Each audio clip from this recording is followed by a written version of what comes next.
He was the first one to give me boxing gloves. Yeah. Yeah, I That's went pretty cool. when he was How did we training. not lead with that? Miguel Cotto gave you boxing gloves for your first boxing gloves. Yeah, and that's then he the gave me- lead. We lead with that. Nah, he gave.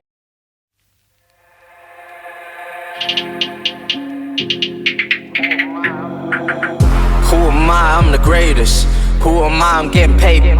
Who am I? I'm so flagrant. Who am I?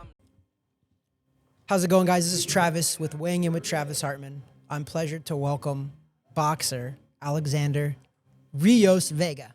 La Mole. We've been talking about it off the air. I didn't know what to call you by, but La Mole is your nickname, correct? Yeah. And we were just talking about it. It means thing. The But thing. the thing, but if you translate it into Spanish, it actually doesn't mean that, right? It means the thing, but Yeah. it just doesn't sound correct. I guess they just gave it a completely different name. Right on. So everybody, I never actually had a nickname boxing. I never got a nickname as a professional. So I had 46 pro fights as well. Oh, for real? 170 amateur fights. I fought Terrence Crawford in the pros. That's Went more the than me. distance. Fought Keith Thurman. Fought Chavez Jr., Paez Jr. I fought a lot of guys. Jesse Vargas. But this is about you. So you have a fight coming up August 22nd at the Caribe Royale, and you are fighting a tough dude. Yeah. I'm looking at your record, and you have a lot of tough guys on your record. What made you guys comfortable enough to choose this undefeated fighter to fight here, essentially in your hometown, at the Caribe Royale? Honestly, I have full faith in my coaches. I have two, and they told me we could beat them, and then I just went along with it. No questions asked, ifs, ands, or buts about it. They put a name. The coaches looked at him, said we could beat him, and then that was it. And it's very simple. It's not a very intrusive thought of process thinking. I mean, you're a fighter. You're like, put anybody in front of me and I'll fight them. Oh yeah, for sure. My goal is always to be the most entertaining fighter, and that means having to put on good fights. That's just my end goal. Yeah. Well, I'm glad you said that because I had the pleasure of being at a couple of your fights at the Caribe Royale. But one specifically that I remember was on the undercard of the Amanda Serrano. When Amanda Serrano fought here at the Caribe Royale, she went 12 3-minute rounds. Yeah. You fought Tony Aguilar. Also split decision. But that, in my opinion, was probably one of the best fights of the night. Every fight I've seen you fight in has been exciting. Every time I've left watching you fight, I've always said to myself and the Caribe Royale guys, the Box Lab guys, Amari and Eric, great dudes. I'm like, I would watch him again. I mean, that is honestly my goal all the time. I have a funny story. When I was a little kid, I remember I went to a professional fight with my dad right over there in the corner. Always my biggest fan, biggest supporter. We went to a fight, and I was there from the very beginning. It was a terrible night, to say the least. Yeah. It was just like, The fights were terrible? Is that the what you mean? fights Okay, were gotcha. terrible. Yeah. I left there just so unsatisfied. I felt like the money was a waste. My dad took me there to That's the worst feeling. And it's like I left there and I went with a goal in my head, like I'm never gonna leave anybody to pay to come watch me to then leave unsatisfied. I'm going out there, win, lose, draw, whatever. You're gonna leave with a show. Yeah. And that's my end goal, B goal. Maybe that's why you keep getting fights on TV, because these fights are on DAZN. It's a Jake Paul promoted card as well, Box Lab promoted card. Obviously, you're entertaining, man. But you're also, when you fight, this is what I think too. Most professional boxers know how to fight, right? Some guys just get mismatched and nobody's entertained by mismatches at all. But when guys start fighting other guys that are capable, more than not, it's an exciting fight. And you've been putting yourselves in the ring with very formidable guys that are good. Your only two losses were to Tony Aguilar. Yeah. You had a split decision loss, and then you had a loss to him at the Caribe Royale, both of them, right? Yeah. So Both of them. how do you bounce back from losses like that? Because you only have two losses, but against one guy. So that's it. Honestly, I feel like I didn't lose the first fight. Yeah. That Man, that was crazy good fight. It that, was. that's an opinion of per se. The drop, you could maybe make it an even, but I think I won. That's Even fair. with, even That's with fair. the drop, you see that round where I did get dropped, I still won that round. Yeah. No one doubts I won that round even after getting dropped. But then the second fight, I completely lost that fight, and Yeah. I could give. The fact is, I accept my losses Yeah. like my wins. it's basically, it's up to me on the fact of if I win or lose. And so I can accept that. That's why I'm not in a team sport. I hate team sports. Yeah. I hate losing because of other people. I hate losing just because someone else didn't do their job. Yeah. If I lose because of me. Yep. And that's pretty much the whole most important thing about it. That's the beauty and the beast of boxing, though, too, because I think because of exactly what you said, I feel the same way I do. I like other team sports. I like to play basketball and stuff, but at the end of the day, I like to know that if I win or lost, it's on me, right? We do have a team. Like you said, you have coaches. We do have coaches, so there is some other stuff there, too. But at the end of the day, I take that onus. If I lose, I'm like, I lost. Yeah. My coaches didn't lose. I was like, I lost that. But it can be very lonely, though. This sport can be very lonely in that regard, too, because the wins and the losses are on you because you're the only one in that ring performing, essentially. In between rounds, yes, your coaches are helping you, but it could be a lonely sport, too, at the same time. It is. I've found a way to manage how serious it is and everything like that, because I've had a couple times where face-offs get too serious or get too personal and someone has to really be mad at you for some reason. I never understood it. Yeah. It never made sense to me. I always treated it as it's a sport. I'm gonna fight you, and then afterwards I'm gonna just like shake We do your hand. battle and we shake hands like Yeah, gladiators. it's very I'm very respectful. I don't take it personal. It's funny. I fought my best friend. I fought all, like we've all fought As a each pro other. or in the amateurs? No, in the amateurs. Okay, And then especially in sparring, we fought each other all the time. It's nothing personal. It's nothing. I could compete with you, and still make it entertaining, and it's nothing to do with how you're gonna. How do I say the word? How you're It's gonna not personal. end up? It's not personal. Yeah. It's at the end of the day, it's for one, once you turn professional now, I always talk about this. Amateurs to pros to me are just almost two different sports. Yeah. Because the business aspect of it all. Once you turn pro, it's more of a business. Amateurs, we're fighting for the love of it. We're fighting for trophies. We're fighting for respect. We're fighting for all that stuff. We're fighting for the true love of it. Yeah. Not that you're not fighting for the love of it as a pro, but it does, unfortunately, it becomes a little bit of a business. It's an entertainment business. It's a which is- job. It is. And that's where I think it's good that you can compartmentalize that and be like, this is nothing personal, bro. This is my job. I'm essentially clocking in and I'm clocking out. I'm not carrying whatever grief that I have outside the ring with you. We're going to handle it in the ring like men. Yeah. And then it's settled. And most of the time, I don't know about you, but in all of my fights that I've ever had, there's only been one time as a pro where it was personal. And it stayed personal after. But 170 amateur fights, I fought some of the best in the world. And after that fight was over, I'm hugging the guy. Yeah. I'm like, massive respect, right? People don't understand that, but you're a fighter. You understand that, like, the guy just did battle with you. Like, I have no hard feeling. I know you went through what I went through. No, we both. It's like, have you ever seen those fights where fighters continue to complain about a fighter cheating or doing something dirty to them or something like that? Mm-hmm.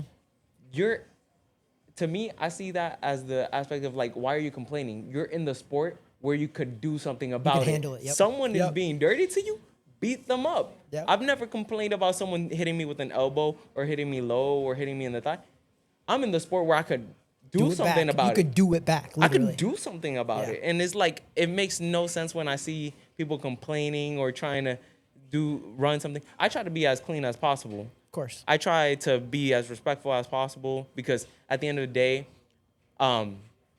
my end goal, B goal is not to get beat up in front of my mom, my wife, my kid. Yeah. I want to make sure that I come back home and it's the most like, I could lose or win, but they're going to be like, wow, this is the most amazing thing you did. Like, just like what, 3 months ago, Chris Eubank Jr. versus Conor Benn. Oh my gosh. Best fight ever. Phenomenal. The rematch is set, I think, in November. November 15th on my birthday. On my birthday. That's I wish pretty I cool. could fight on that card. I ain't gonna lie. I would love Who knows, to. I'll man? put on a show Who just knows, like man? them. Who knows? I'll stand right there. Handle business here August 22nd. will. And then who knows, dude? The sky's the limit, man. Oh, for sure. I will. I'll put on a show just like them. I'll stand right there and bang like them. How amazing was that fight, though? That fight No, was it was amazing. it was amazing. And that's the thing is, who's talking about his loss? Nobody. They're talking about how They good left the it out fight in the ring, was. 100%. How the fight Correct. was. And Correct. that's my ultimate fantasy in boxing of like having the war to be remembered after I even retire, I die, and people are still talking about that fight, that one fight that, yo, I got dropped, he got dropped, I got dropped, he got dropped, and then it's like, yo, who won this? The fans won, the people win, everyone like wins. That. Yep. History is just great. It's a great moment to just be a part of. You know, I'm glad you said that because we have gotten away from that a little bit, but I think we're coming back to it in boxing because back in the day we had Arturo Gatti and Mickey Ward. Yeah. I'm a little older than you, so they might have been on the tail end or even not even barely around when you were watching. But those guys, Mickey Ward had over 10 losses. He was the first pro boxer, I believe, that with over 10 losses made $1 million still. You know why? Because he left it all out in the ring. Him and Gotti had a trilogy, probably one of the best and most entertaining trilogies. Two fighters that weren't A-level fighters. They weren't. They were probably C and B-level fighters. But because of the blood and guts that they had, I mean, one of Arturo Gatti is blood and guts warrior. Like Thunder Gotti was the blood and guts warrior, and Mickey Ward was never quitting. So you brought up a good point though, which is what I love because you're representing that. You're almost becoming a throwback type of fighter to where you don't care about records, you don't care about wins and losses, you care about going out there, leaving it all in the ring, and the fans win because of that. Promoters want that. Fans want that. We don't care about a pretty record. We care about a guy going out there and leaving everything on the line. It's a hard thing to balance because, funny enough, my coaches don't want me to do it. Of course, 100%. I'll tell you straight up, it's a very completely difficult thing to stand on the line and cross your foot over. Yo, you're gonna get like the Tony fight. I got dropped, and I got back up, and I still continued fighting. That shows I am able. I'm willing. I'm more than willing. You have the heart. You have the heart. I have the heart. I come from Puerto Rico. I'm there for anything that happens and whenever it happens. And so, it's like, I guess it's in my blood. Maybe it's not. Maybe it's just I'm a little dumb. Maybe you gotta be a little. You gotta be a little dumb. I don't think it's dumb, but I think you're right. I think we are.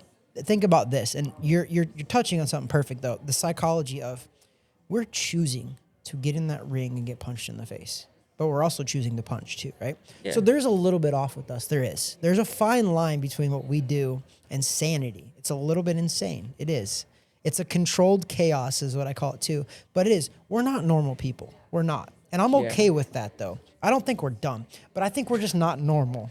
Because that's not normal to want to get in that ring and do battle. And I've been doing it since I was 6 years old. I'm 42 now. 6. That's a long time. So yeah. And people, I'm just like, man, I love it though. Like, I love it. I don't know if it's not even in my blood. Nobody else above me fought. I have a younger brother that's a professional boxer, but like, I'm the first generation of my family, and so are you. So I just love boxing, man. I honestly, I like fighting. I don't know how any better way to explain that. I like to fight.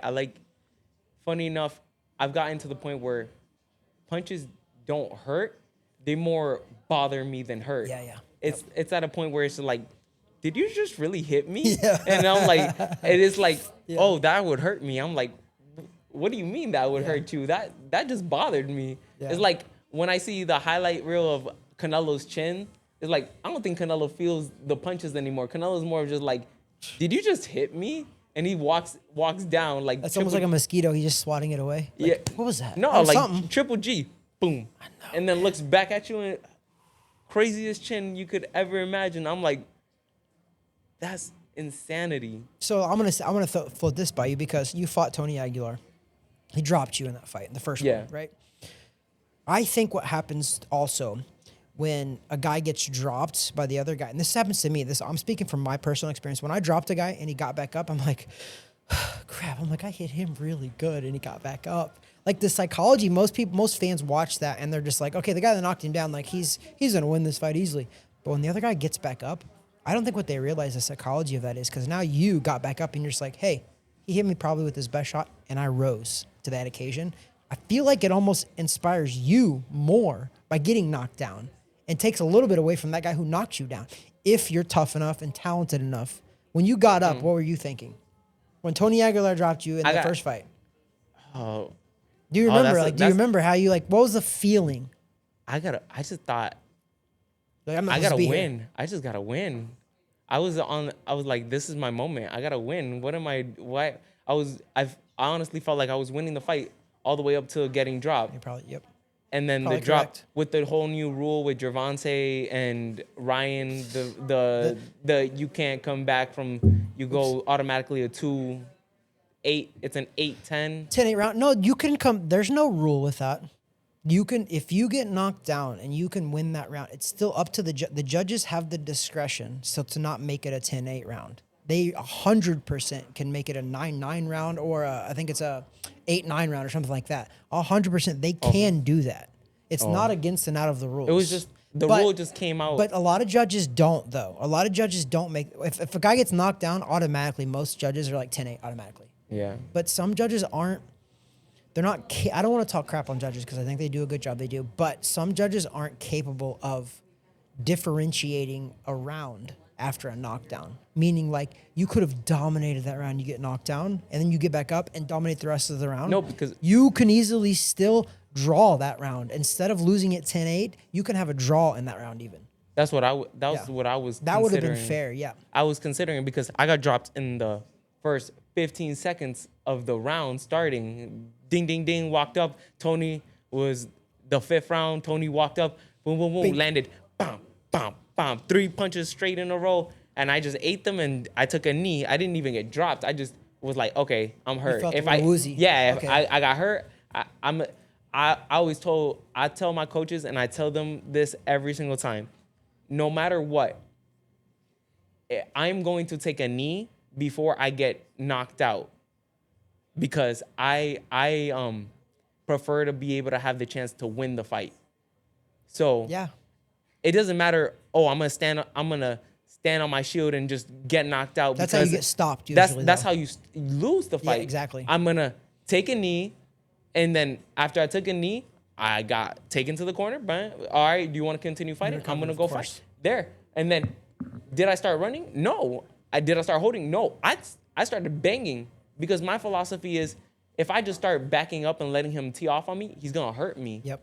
So You're what do sitting you target. what do you do when there's a dog that's wounded? The dog go. keeps fighting, Yeah. and that's where it's like They're actually a little more dangerous. they're more dangerous, Yes. and that's the whole point. My whole philosophy is if I get hurt, I'm gonna just throw everything I got, and if I You got land nothing to something- lose at that point, Yeah, right? So you have I'm to be already cautious I'm already about hurt. Now I'm gonna try to hurt you. Yeah. I mean, whatever. prime example, what you're talking about is Anthony Joshua versus Dubois. That fight. Yeah. Dubois was hurt. Joshua was proceeding to finish him off, and he was on the ropes hurt, and he threw a Hail Mary, and he caught Joshua and knocked him out cold. That's a perfect example, though, is when you're hurt is actually when you're the most dangerous. Yeah, because people the confidence have to, is the dopamine just hits. you're not like, thinking I'm anymore about either. to finish this. Yep. You're like, it's survival of the fittest, right? It's like fight or flight. You're fighting. You're a boxer. We're not running because we can't now because we're hurt. So it's a fight or flight. And like most boxers, They just choose fight. Because I mean, we're fighters, but I mean, not necessarily in the realm of you don't have to like go nuts and we're controlled. But sometimes you have to be very controlled once you get hurt, though. You have to stop, gather your stuff. Because if you don't gather your stuff, you're also you're being vulnerable now too. Yeah. And you're gonna leave yourself wide open for something crazy. So you have to be careful when you get hurt too. So you made a comment earlier though about you have 2 coaches, Yeah. 2 head coaches. Yeah, So basically. let's chat about that because I know I'm gonna have one of your coaches on shortly after this. For sure. But let's talk about that. How do you deal with having 2, and you not just a head coach and an assistant coach? You have 2 head coaches, correct? Yeah, I have my 2 divorced parents. they have me. Who gets custody? How do you do that? Basically, Monday, Tuesday, Wednesday is Rashad's days, and then Thursday, Friday, Saturday are Joey's days. And basically, I go to one gym on those 3 days, and then one gym on the other 3 days, and then basically it's That's just funny. that's how we made it work. And funny enough, I see them as 2 different type of coaches because they have their own style, but they used to work together. They used to have a gym together, and So they know each other. They know each other. They were completely together, but business doesn't work out. They went apart. They separated. Yep. Whatever. me being. But they have the child, so they have to make sure the child is taken care of. Yeah, now they I forced them to I forced them to stay together now, and so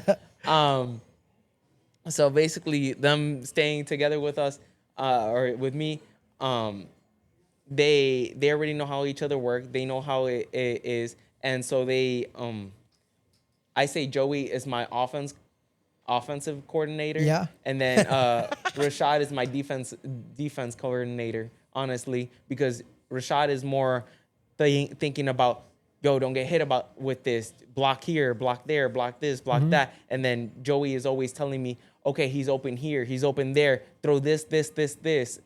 He's more of on the offensive side, and then Rashad is more on the defensive side.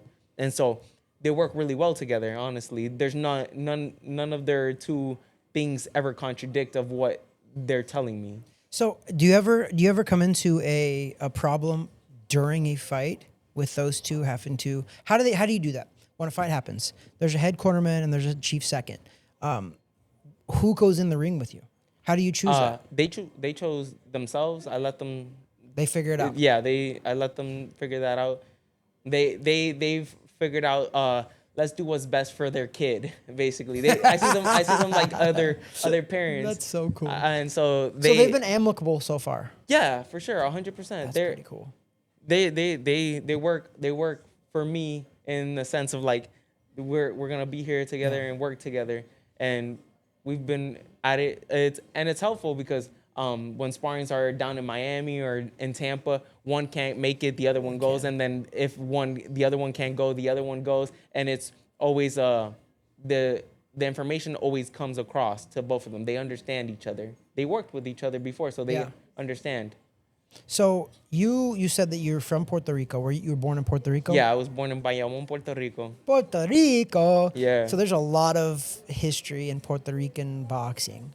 Was there one Puerto Rican that you really followed more than any other growing up? I'm gonna tell you my favorite boxer, and All right, yeah, give it to me. You're gonna be kind of questionable, and it's gonna be confusing, but it signifies my style. Okay. It's Gabriel Rosado.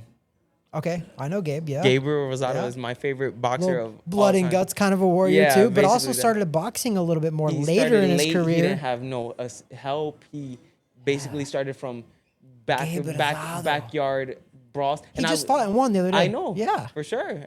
You follow him, huh? Yeah, I'm waiting. love that. I'm waiting for him to be announcing one of my cards. I'm go. waiting for him to be on the corner of my fights. And Yeah, that's when 'cause I'm gonna he's be like announcing, looking. I'm yeah. gonna look at him and be like, watch this. I'm gonna get Gabe on the show, bro, and you have to come. Oh, I I'm gonna want make that happen. No, I want to for make it happen. sure. That'd be cool. I'll be so excited. But that's just like the whole entire he had no help. He did like backyard fights where they were pro fights, but they were like no audience, no nothing, all these things, and he had to grind it out and figure it He still all has out. to grind it out. The guy never really had a promoter, fought tough fights his whole career, fought some of the best in the world And his never whole was career, guided. and literally, And made a name for himself. yeah, like and he's still going. It's pretty cool. It's crazy. So And that's a solid fighter to like, man. I like that. That's a solid one. that's a type of guy where that's the type of guy that you should look up to on what a grind is. I'm not saying other fighters don't know how to grind, but some other fighters are built from a young age. He wasn't built from a young age. He didn't have no idea. He figured it out on the clock. Yep. Figuring it out on the clock is hard. Yep. I used to be ranked number 2 in the nation. And I went to nationals and everything like that and amateurs. I only had like 47 fights. I was ranked number 2, if you could believe me, at 154. I fought at 154. You're fighting at 135 now. I know. Lightweight. I fought at 154. I was ranked You number 2 were like a in the little nation. bowling ball. Oh, I was a fat kid. I was a fat little Puerto Rican. Yeah. I went there. I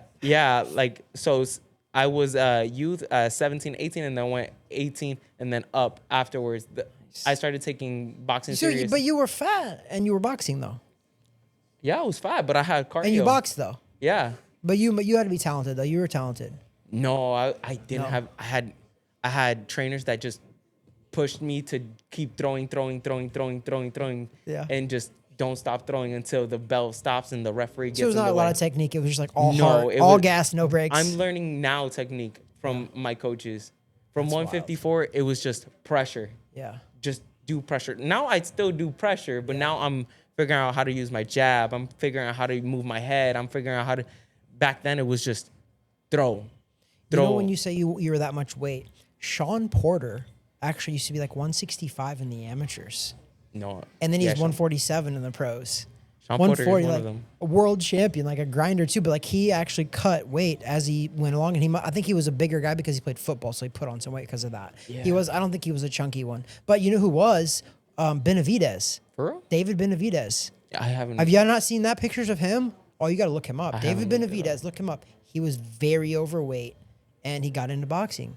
And obviously it thinned him out, but he was a fat kid. Yeah. I'm using that term because he used it. No, That's but- why. It's out of his mouth. He was like, I was a fat kid. And he was. You show pictures of David Benavidez, who is undefeated world champion right now.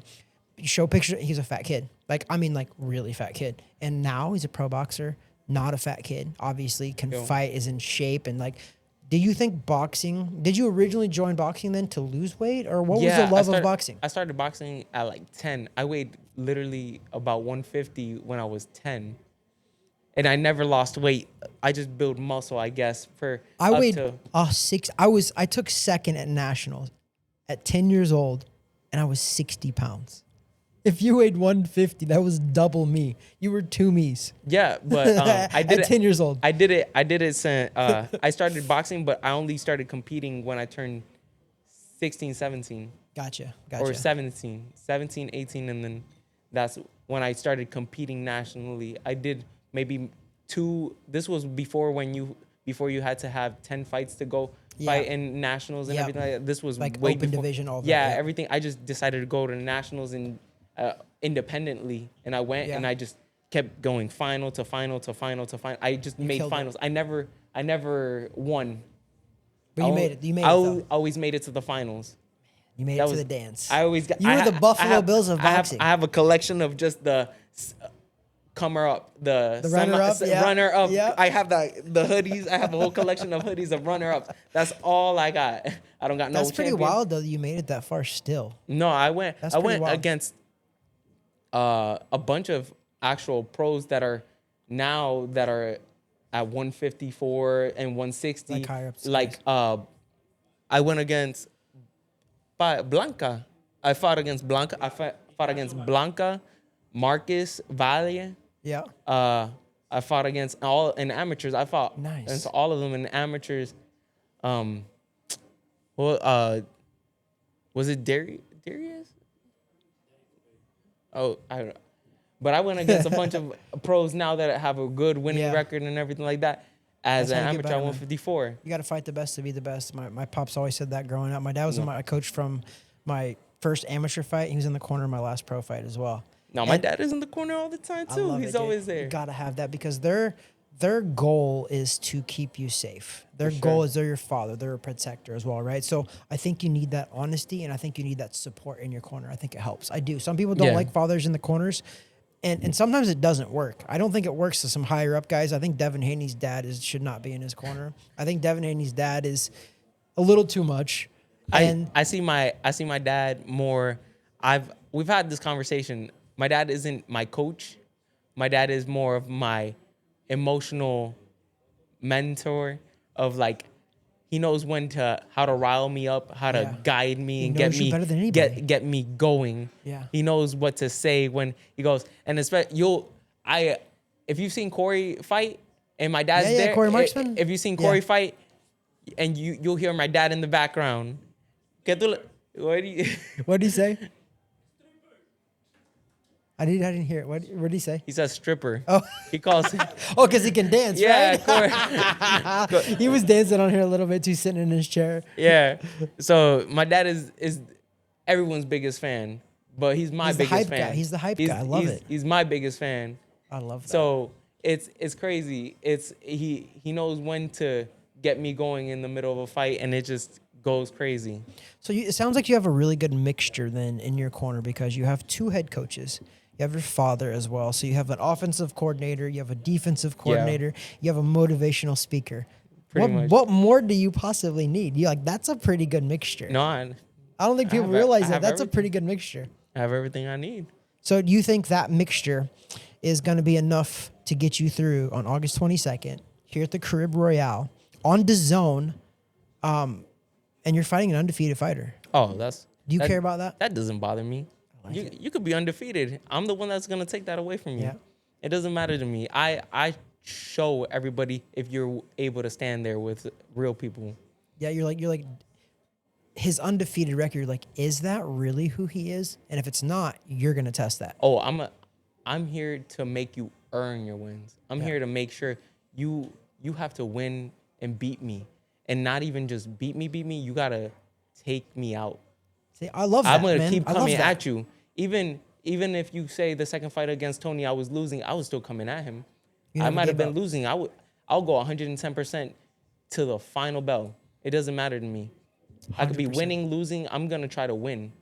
I don't like that. Oh, I already won all 8 rounds. I'm gonna run The last round. I don't like that, dude. I hate that, dude. If you could be if smart, you're beating that dude like that, finish him. Go Finish beat him. him. Yep. Go beat him. Yep. You brought up somebody earlier on, or actually no, go back to this. You said your favorite fighter was Gabe Rosado. Yeah. But now, who was you were going to say your first favorite Puerto Rican though? I think that's what you're going to say. Gabe is Puerto Rican. Gabe is Puerto Rican. But you was there somebody else that you liked though too? Because when you said that, you acted like you had a second person in there. I like Cotto. That's why I said it. I like Miguel Cotto. Okay. Miguel Cotto. You know, Cotto used to live in Orlando. I know. He was the first one to give me boxing gloves. Yeah. Yeah, That's pretty cool. When he was How did we training not lead with that? Miguel Cotto gave you boxing gloves for your first boxing gloves. Yeah, and that's then he the gave me- lead. We lead with that. Nah, he gave me boxing gloves and a bag I still have to this day. That's pretty wild. And I use it every single day. I mean, it's destroyed now, but I still use it to this that's day. pretty cool, And man. so, Miguel Cotto. Yeah, he gave me that and everything. He was getting ready for the Mayweather fight at MechTech. Not bad. At MechTech. That was I don't even know how long ago was that. That was forever ago. God, that was over a decade ago. I mean, Yeah. You're talking like 2010 probably, maybe even before that. He was getting ready for that. 15 years ago. He was getting ready for the Mayweather fight, and so he put on those gloves, and that's when the journey went. Bro, that's pretty cool. Miguel Cotto. How did you get that? How did you have the interaction? Oh, my dad worked at MechTech. Funny enough. Yeah. Yeah. Wait. What is MedTech? MechTech is a racing college. A college for racing. Is it over in Puerto Rico? Or where is it at? No, they have him in Puerto Rico, here in Puerto Rico and in Orlando. You met him in Orlando then? Yeah, it was in Orlando. He was training at pretty MechTech cool, at the dude. college. That's pretty cool. And you met him there. Yeah. What a wild thing. No, it's a crazy situation. You need to bring that up more in interviews. When you get interviewed in the ring after a fight, when you win, August 22nd, you need to be like, yeah, dude, I got my first pair of boxing gloves from Miguel Cotto. Yeah. How is that? That's a cool story, man. Nah, I don't know how that didn't come up earlier. I don't know. It's just things that go over my head. I feel like I like building a story. I like being entertaining on my own. I want my own credentials to be the I'm an attention seeker in a sense. I like doing. You gotta be. You're a one man show essentially, right? Yeah. You're an entertainer. For sure. So you gotta be that way. I try with everything I do with my entrances, with my. That's what I haven't brought up, dude. Your entrances. I forgot about that. It's been a little bit ago since I saw you fight at the Caribe Royale, but that's okay. Can you talk about that? Can you tell us, or is it always a surprise? Can you tell us what you're gonna do August 22nd? What is your intro gonna be? Because you dressed up as like Power Rangers or something, didn't you? What was one of them? I've done like. What haven't I done? Mario. I've done Power Rangers, the Grinch. I was there for the Power Rangers. Yeah, one, I've done. I mean, I was there for a couple of them, obviously, but I remember the Power Rangers. Madagascar. Didn't you do like Star Wars or something? I did Star Wars. Yeah. I did Darth Vader. I came out and I Darth proposed Vader. to my I wife. remember that. I proposed That's to right. my I was wife. there for that then. Yeah. But man, so much happens, dude. Oh my gosh. Yeah, I proposed to my wife as Darth Vader. She was my little stormtrooper. I remember that actually. I was there for that one because you came out and a bunch of that was pretty. Yeah, cool. I said that was pretty cool. I try. How did you come up with that? Honestly, I just do my childhood things that I love Yeah. to do. I love that, dude. I've been trying to incorporate and try to make Beyblade work, but I can't figure out how to make Beyblade work for an entrance. Wait, So, what is that? Beyblade is like, I don't know what that is. Beyblade is like the spinning tops that battle. They battle each other. Maybe you're just way younger than me. I feel like I'm old now. I don't know Nah, what that is. nah. It's Beyblade. And then I was gonna do Pokemon eventually, and then like all these things that I played as a little kid. I was So just like, what are you gonna do for this one? Have you planned it this yet? one- I have it planned. I have it set up, but I like to keep it a surprise. It's a surprise. I love it, love dude. people who just come and show up and be like, Love it. it's different. It's different. Yeah, dude. I try to keep it. No one knows what to expect for the next entrance. So, what was the inspiration for your August 22nd? Can you say what it is? August The 22nd. inspiration. Uh, How'd you come up with it? basically, my coaches liked the Bane entrance that I did last time. Yeah. Where it was serious and it kept Tough they wanted that tough. It looked military. It looked like we were coming out to go get the win, and we got the win. Yeah. And so, they wanted that type of feeling again. So I was like, okay. They gave me inspiration, and so I just went and worked with it, and I just came up with an idea that they like too. So this one is a little incorporating what they want into it too. As well? Yeah. So I talked it wonder over what with that them. is. I'm trying to think what that is. Is it relevant to anything going on right now, or is it old schooler type of stuff, or what? Joey, I'm trying to prod here.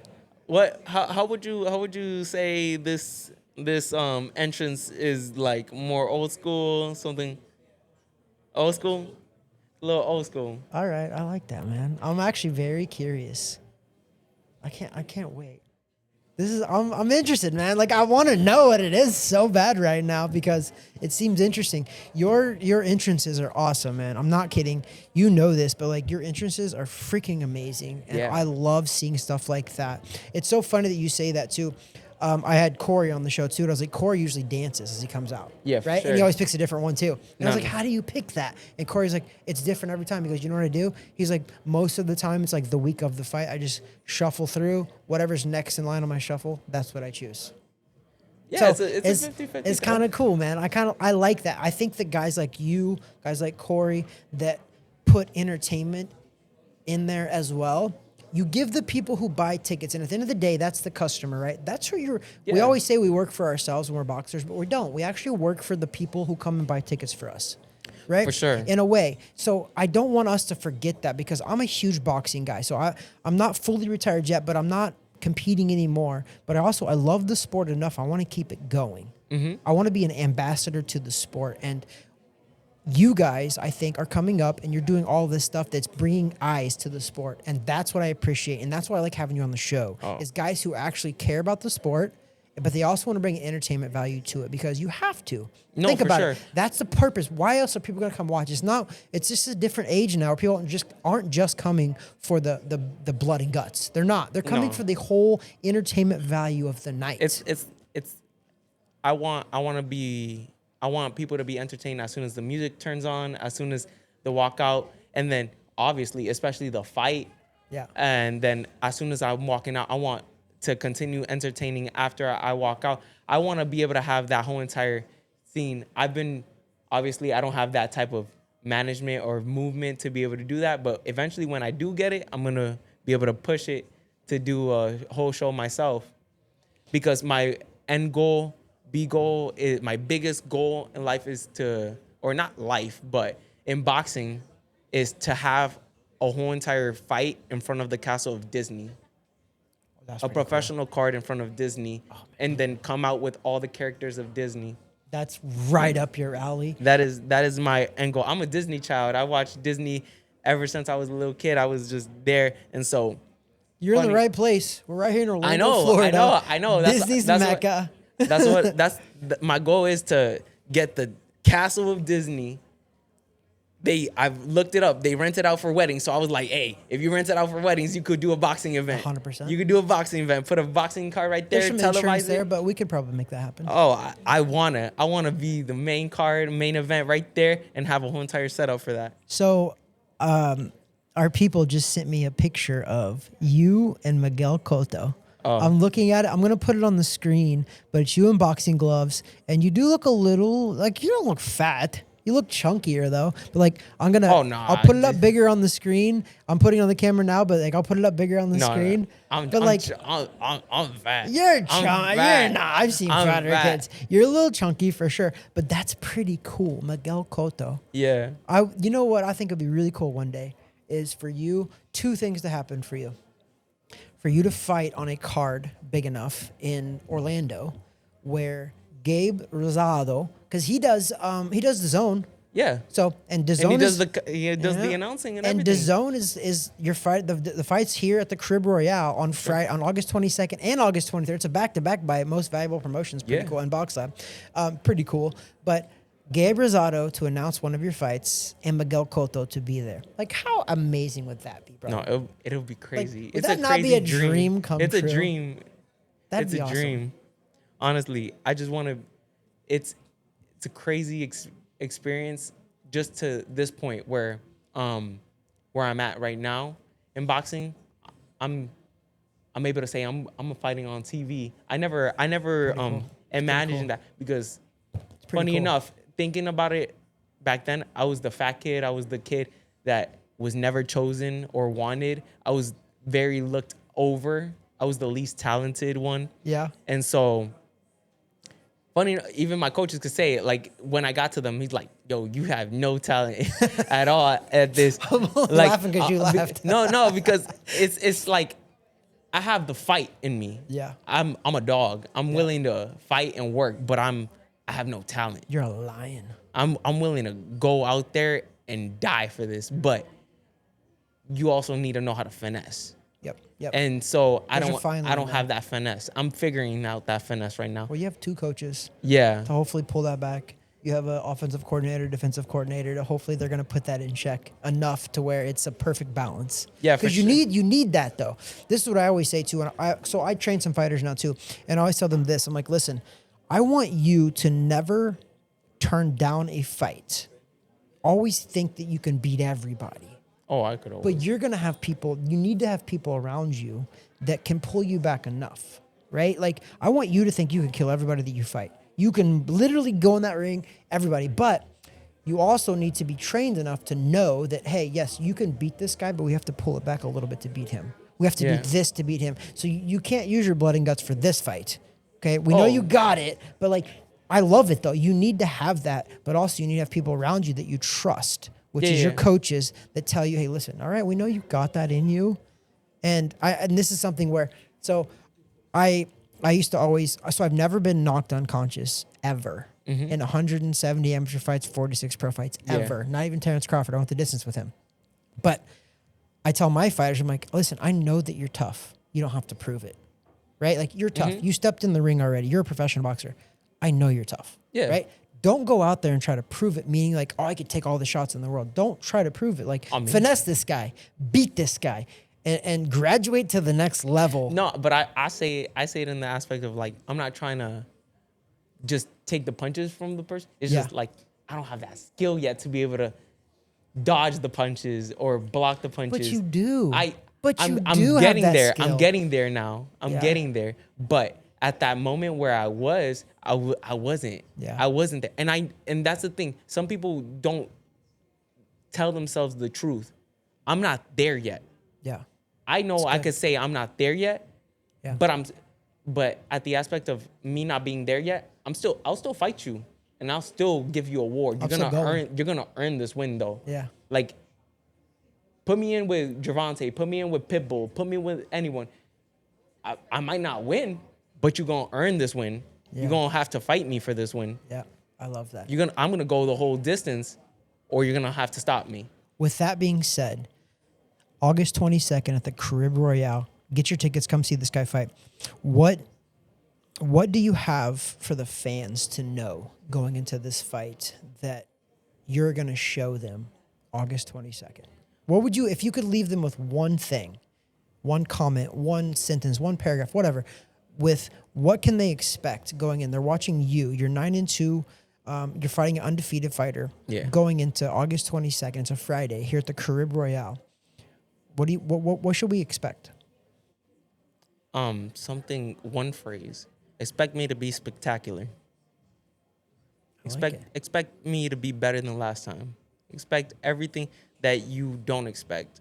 If I can tell the fans anything about if you're better than last time, if you're better than any of the times that I've watched you fight, they're in for a treat and they will get 100% their money's worth. Oh, they will. So, guys, go out and check this guy out. This is Alexander Rios Vega, La Mole, the thing. I'm a gringo, but I'm trying to say it. I'm trying to bring myself up a little bit. Like, my wife actually is from Ecuador. She speaks fluent Spanish. I did a interview with a 15-year-old professional boxer. Yeah, and he she speaks, was about to debut. and he only speaks Spanish. And I did a podcast with him, and he doesn't speak any English. I had a translator, obviously, but I'm trying. I know muy poquito. I know very little. You're in little Puerto Rico over here. I know, bro. Like, I have a bunch of like Dominican friends, Puerto Rican friends. I have Ecuadorian, Spanish. So it's all around me. If you go, my daughter speaks fluent Spanish. If you go, that's the problem. If you go down to a shop to order food, you'll learn real quick if you're hungry enough. That's how I learned. We were in Ecuador, so I took Spanish in high school, but then I took 2 years in college as well. And then I didn't use it for like 15 straight years. Nothing, right? Went to Ecuador, we were there for like 7 days.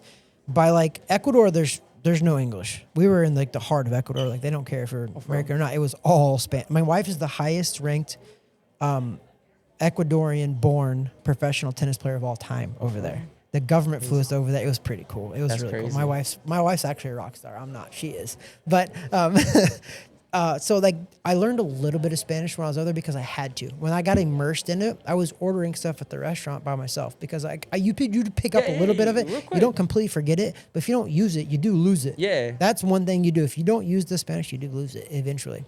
But listen, Alexander, I appreciate you coming on the show, man. No, always. I definitely have to have you back. Dude, kick some butt. Yo, after this fight, we're gonna do a victory podcast. I'm in. Listen, I will give you my word right now that I will have you back on this. Win or lose, entertain us. That's what I want. And that's for me, entertain us, and that's what I want, man, because that is the ultimate thing. And also, I forgot to ask this, and I always ask this question, so we can't end the podcast yet. I always ask every one of my guests is, what is your faith? Do you believe in God? I believe in God, 100%. Good. I believe in him. He's guiding me in everything I do. I'm undefeated right now on this podcast because I've asked every single person, all the way from Terrence Crawford's been on the podcast. I've had world champions on the podcast. I've had Shane Mosley on the podcast, Shane Mosley Jr. I've had everybody, and I always ask them, what's their belief in God? And everybody has said they do believe. So I appreciate that because I do too. I'm a believer. I don't think I'm here. I don't think I would be here. I don't think none of this would be possible without God. No. So I'm very happy to hear you say stuff like that. Yeah. And I know God has blessed you. God is guiding me. God blessed me already. What, a 4-month-old kid? Yeah, right there. Congratulations, man. Like, that's such a... kids are such a blessing, bro. I know. I'm in the heart of it right now, but they're such a blessing. They're just little work. rock stars. It's a lot of work. It is, man. But you know what? I love it. It's all worth it because at the end of the day, I think what God teaches us too is that, like, it's just a sacrifice, but also it's just we're serving something higher than just us.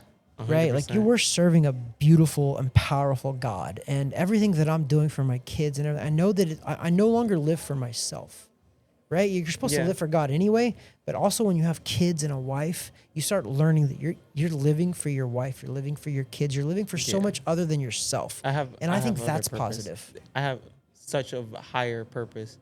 My losses, I feel like I've gotten so many more opportunities out of my losses than from my wins.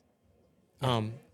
If I won those fights, these opportunities wouldn't have come, and it shows. Even in losses, you could win. Yep. It's a very eye-opening thing when you realize that you've been able to go and do a lot of things that you wouldn't do if you won. And it's crazy to think losing got you a victory. I'll leave you with this, that it's so pathetic, and people talk about all the time. It's, you never lose if you learn. If you learn from every one of your losses, you didn't lose. You learned. You just added another tool in your tool belt to conquer the next conquest. And you will never lose if you always learn with those losses. Oh. And you're still learning and you're still progressing and you're still doing what you do. But also at the end of the day, you're getting to do something pretty cool, man. And honestly, for me, you're actually very, very blessed where you're at too, because when I was coming up, I'm from Missouri originally. That's where I did my professional boxing career. So I had to travel everywhere for big fights. I fought at Madison Square Garden. I fought in New Jersey. I fought in Germany. I fought in France. I fought in a lot of cool places. I did. But if I could have fought in my own backyard on national TV, on global TV like DAZN, that's a blessing, brother. Yeah. And you're able to do that in your backyard. Always. In front of friends, in front of family. That's pretty cool. No, that is. Because I think you do fight a little better. You mentioned at the very beginning of the podcast, and you were so right. Every time I fought at home, I'm like, listen, I don't want to lose in front of my mom, my dad, my friends, my family, all my high school friends. Like, I'm going to show out in front of them. I'm going to fight my ass off so I don't get embarrassed in front of my friends and family. Obviously, when you fight on TV, everybody can see that. But when I'm home and they're there in person, I'm like, I'm going to fight my butt off. You get to do that right here in Orlando, Florida. I do it no matter where I'm at, honestly. I put on a show. You do, brother. Alexander, thank you so much for coming on the podcast, man. It's been a pleasure. I enjoyed chopping up with you, and we'll have to do it again. Yeah, for sure. After I win. Let's do it. Don't God worry. bless, brother. Thank you. Same.